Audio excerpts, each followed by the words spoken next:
ترمذی شریف کی روایت ہے، نبی علیہ الصلوۃ والسلام نے فرمایا، ان من احبکم الیہ، تم میں سے مجھے سب سے زیادہ محبوب اور پسندیدہ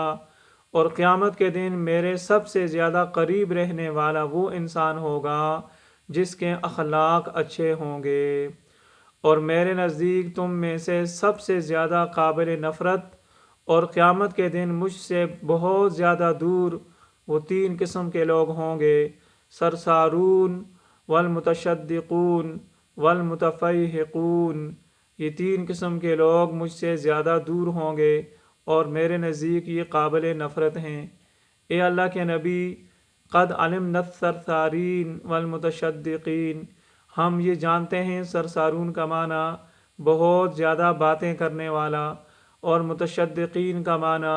لوگوں کے ساتھ مذاق کرنے والا، اور فمل متفیہقون، لیکن متفیہقون کا کیا معنی ہے؟ نبی علیہ السلام نے فرمایا، المتکبرون، تکبر کرنے والے لوگ، یہ مجھ سے سب سے زیادہ دور ہوں گے۔ زیادہ باتیں کرنے والے اور لوگوں کے ساتھ مذاق اڑانے والے،